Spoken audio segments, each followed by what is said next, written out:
have to write the book that wants to be written. And if the book will be too challenging for adults, then you write it for children. That is my motto for writing. You may know me as the author of the children's novel, A Wrinkle in Time, but you probably have no idea how long it took to find a publisher for that book.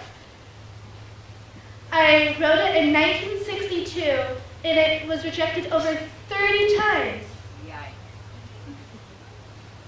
Since that date, the book has gone on to win many awards, including the Newbery Medal, and I have gone on to create a quintet or series of 5 books, including Meg, Calvin, and Charles Wallace as some of the main characters.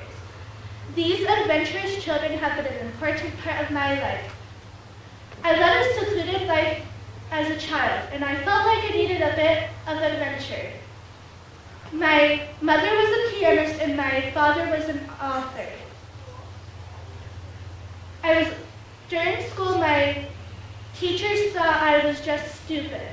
Once I overheard them saying that Madeleine is just stupid. Hard words for a child to hear. I lived in my own world of fantasy, reading books and writing in my journal.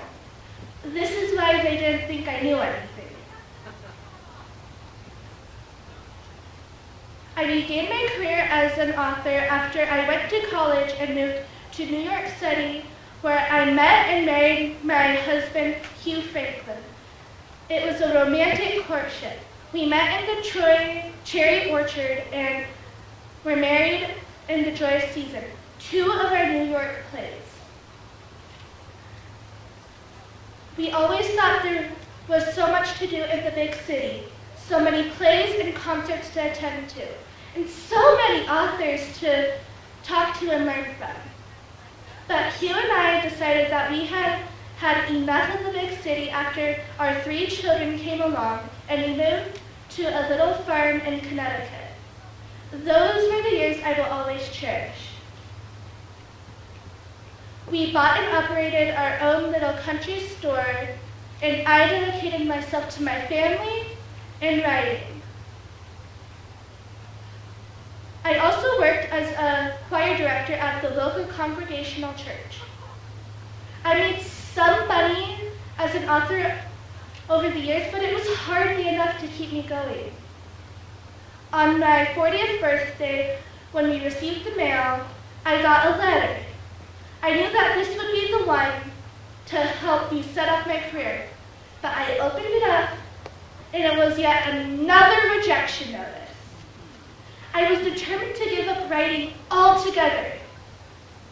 But even when I tried to, the stories just wouldn't stop rolling around in my head. So, my inspiration came in an unusual way.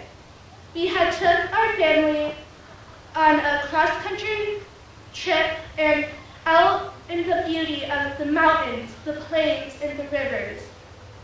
I felt a story starting to bubble up in my head. It was about some kids who had to stop a danger that threatened to destroy them all. This story became A Wrinkle in Time. Over the years, I have began to notice that A Wrinkle in Time will most likely always be my best-known book. But I still have and still do write many other books for adults and children. Remember that a child will come open to things, while an adult will come close to an open book. Now, I must go meet with another author, but I do think that I have some time for questions.